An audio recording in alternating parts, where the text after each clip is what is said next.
Hi, welcome back to another session of Paint This with Jerry Yarnell right here at the beautiful Yarnell School of Fine Art. And this is the final session on this beautiful painting called Steps to Nowhere. And I just like this painting because it's something I've been wanting to paint for, well, many months now.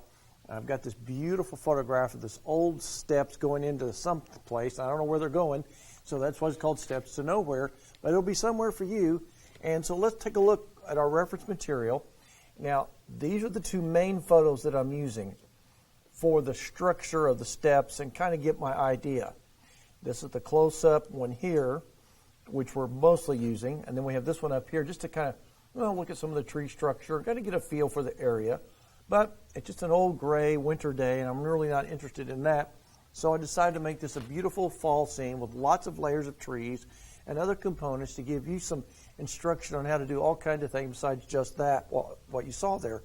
So remember, I went through my reference file.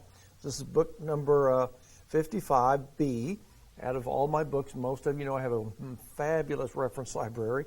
And I went to the autumn leaves. Now, if you notice here, we've got leaves of all colors. There's dark leaves, there's light leaves, there's orange and golds. Sometimes the trunks are darker. And I'm just going to show you. This is one, like I mentioned, this is a cutaway of one of the paintings I did. And I want to use a tree. See the dark tones in here, then the light tones. We've got to get back to the contrast row. Here's a beautiful, I love these tones. Look at the dark darks and the lighter lights. So no matter what you do, folks, it's all about contrast. And one more here I want to show you that I really love. Isn't this beautiful? Look at the darker darks. Sometimes the lights, but see the darker values? That's what makes the light ones show up.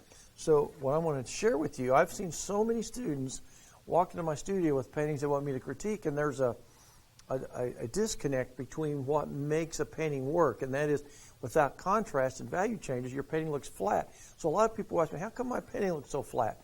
Well, we see color as like a red tree or a yellow tree or whatever, and that's all we use is just that color, not realizing there's many things that go on behind the scenes. For instance, right now, if you'll notice, I've started up here putting the darker values to create the canopy. So we're going to start there, get our canopy in. Then we come back with some lighter values, as I've started here, against some of the darker tones, which gives us contrast. Without all of those darker values that are behind there, your light ones don't show up. So now we're going to take our number 6 bristle brush, go down here. You're going to take orange and purple. That'll make a real deep, dark, warm tone. Work it into your brush, flatten it out. You remember how we fan it out?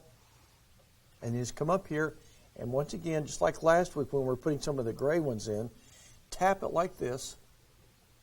I'm tapping it, and I go in a clockwise, counterclockwise motion. You create nice little patterns, nice and airy. Don't sit there and hit it too hard, or you'll just leave smudges. Now, I mentioned another little trick here. Sometimes, because this is a stretched canvas, it bounces. So I'll take my thumb, if you'll notice sometimes, and I push on it like this, and it keeps it from bouncing a little too much. You don't have to do that, but if it bugs you, and sometimes it does, if your canvas is a little loose, you know the trick though, if it is real loose, if you'll flip it over on the back side, take a mister bottle and wet the canvas on the back side, it'll stretch it, and it'll shrink that canvas. That's a great little trick. So now see, I'm just bringing in these darker tones to create this canopy on this side. It's a little more solid, as you can see at the top. And as it goes out, it gets a little more leafy looking, a little lacy. This is where your control of the brush is critical, your skill level to master, to create these nice, loose, leafy effects. Now look, see how you can see back in there now with all that grayness and that softness. Oh, it's just beautiful. Come over here, we'll do the same thing up here now.